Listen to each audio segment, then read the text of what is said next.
मेरी सहेली की शादी एक दिन में ही टूट जाती और उसके पिता हर बार दूसरी जगह उसकी शादी करवा देते। लेकिन जब सच सामने आया तो वह कफन में लिपट गई, क्योंकि सच इतना भयानक था जिसे सुनकर आपके होश उड़ जाएंगे। घर जाते हुए रास्ते में सीमा को अपनी सहेली रीना दिखी तो सीमा ने रीना को आवाज़ लगाई, अरे रीना, इधर तो आना। सीमा की आवाज़ सुनकर वह उसके पास चली गई और दोनों में बातें होने लगी। बातों बातों में सीमा ने रीना से पूछा कि यह सच है क्या, सुजाता ने आत्महत्या कर ली है। दरअसल सीमा, रीना व सुजाता तीनों सहेलियां थीं और रीना सुजाता के पड़ोस में ही रहती थी। सीमा काफ़ी दूर एक गांव में रहती थी।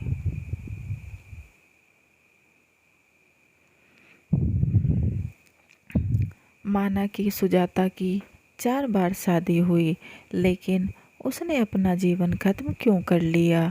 सीमा बस यही सोच रही थी, क्योंकि वह अपनी सहेली के इस तरह उन्हें छोड़कर चले जाने से बहुत दुखी थी।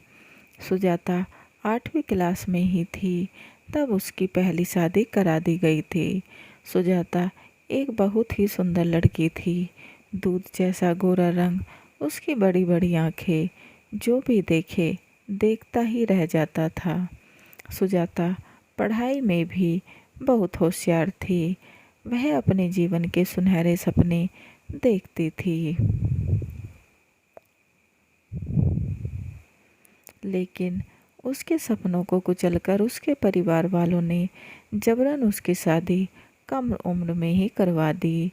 सीमा के मन में सवालों का भंडार था, लेकिन वह इस कशमकश में थी कि रीना से ये सब कैसे पूछे। लेकिन वह एक एक बात की सच्चाई जानना चाहती थी।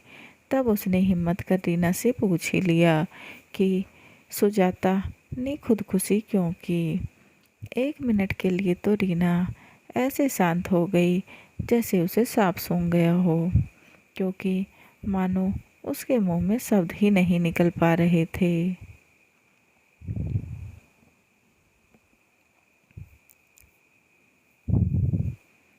उसने एक लंबी सांस ली और बोलना शुरू किया। 5 साल पहले सुजाता की शादी लक्ष्य नाम के लड़के से हुई थी। उनका जीवन बहुत खुशहाल चल रहा था। दोनों एक दूसरे से बहुत मोहब्बत करते थे, लेकिन इनकी मोहब्बत से जलन तक होने लगी थी लोगों को, क्योंकि दोनों एक दूसरे के साथ इतने अच्छे लगते थे। लक्ष्य बहुत ही सुंदर व सुशील लड़का था और सुजाता के ससुराल वाले भी बहुत अच्छे थे। वह भी उससे बहुत प्यार करते थे, जैसे सुंदर जीवन की हर लड़की कल्पना करती है।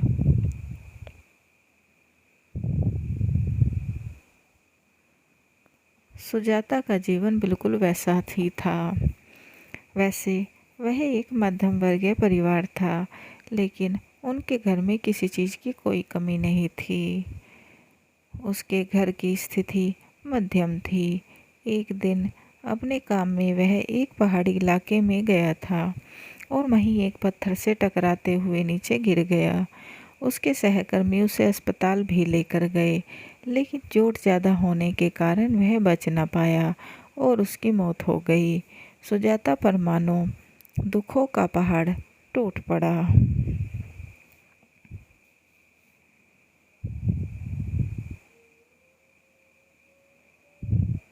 और इतना ही नहीं, उसके ससुराल वालों ने भी उसे मनहूस मान लिया।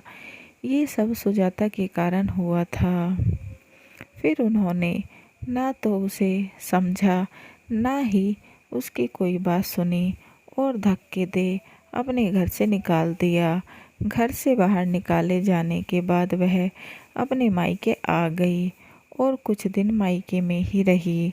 लेकिन आस पड़ोसियों व रिश्तेदारों के बातें बननी शुरू हो गई, तो परेशान होकर उसके पापा ने दूसरा रिश्ता खोजना शुरू कर दिया। सुजाता वह उसके परिवार का घर से निकलना मुश्किल हो गया, क्योंकि सब उन्हें ताने देते।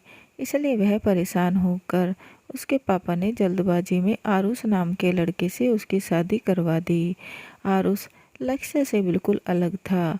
वह बहुत बुरा इंसान था, शराब पीता था, कुछ काम या नौकरी भी नहीं करता था। लोगों के घरों में चोरी चकारी व लड़ाइयाँ करता, बस यही काम था उसका।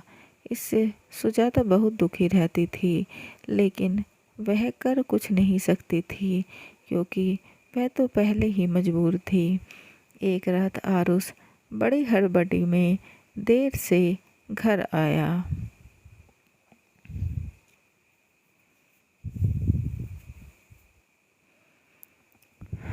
और आते ही घर का सब सामान जल्दी जल्दी इधर उधर फेंकने लगा।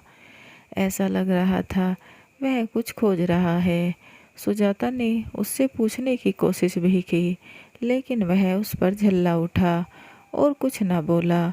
वह जब से उसे सामान नहीं मिला जिसे वह खोज रहा था तो बाहर चला गया। सुजाता रात भर उसका इंतजार करती रही, लेकिन वह नहीं आया और अगली सुबह पुलिस को सुजाता के पति आरुष की लाश शहर के बाहर पड़ी मिली।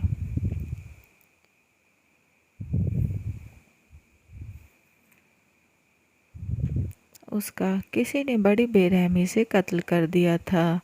यह बात जब सुजाता को पता चली तो उस पर एक बार फिर से दुखों का पहाड़ टूट पड़ा। कुछ दिन तक तो वह अपने ससुराल में ही रही, लेकिन फिर उसके ससुराल वालों ने उसे परेशान करना शुरू कर दिया। इस वजह से सुजाता एक बार फिर से वापस मायके लौट गई। घर आकर कुछ दिन ही बीते थे उसके लिए। अब हर एक दिन समान था। वह बस चुपचाप घर के काम में लगी रहती, किसी से ज़्यादा बात नहीं करती।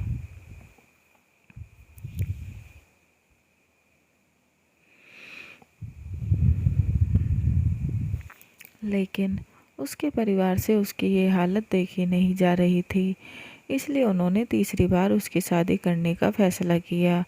उसके पापा ने रिश्ता ढूंढना शुरू कर दिया और उनके एक पड़ोसी ने सौरभ नाम का लड़का बताया, जिसकी पत्नी मर चुकी थी और एक बच्चा भी था। और जल्द ही सुजाता की शादी सौरभ से करवा दी गई। सौरभ भी अच्छे स्वभाव का व्यक्ति था, तो सुजाता का जीवन सुकून से बीत रहा था। लेकिन शायद किस्मत कुछ और ही चाहती थी।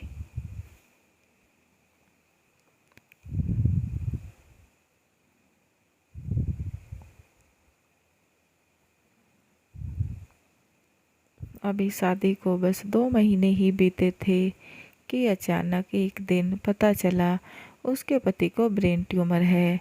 सुजाता की खुशी फिर से गम में बदल गई, लेकिन फिर भी उसने खुद को संभालते हुए पति की पूरी सेवा की और एक दिन उसके पति की मृत्यु हो गई।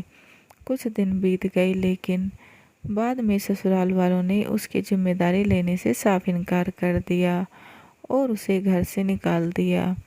उसके बाद वह फिर मायके चली गई। इन सब से अब उसके परिवार वाले भी परेशान हो गए थे।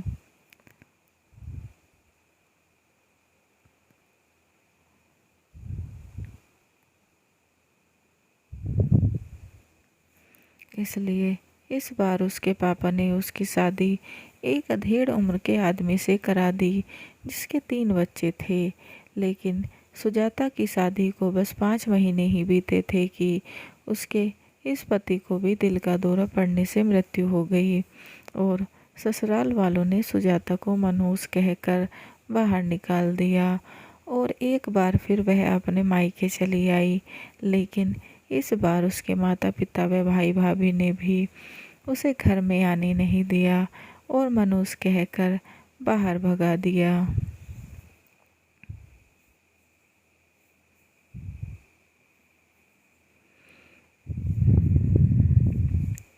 हर तरफ से सभी रास्ते बंद हो जाने के बाद उसे उम्मीद की कोई किरण नज़र नहीं आ रही थी।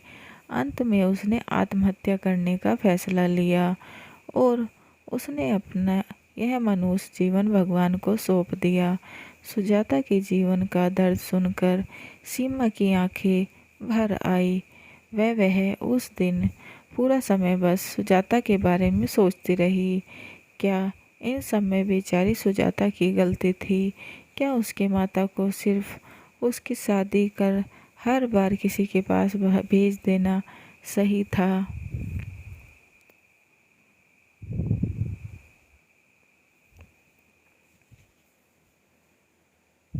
वो उसे अपने पैरों पर भी तो खड़ा कर सकते थे।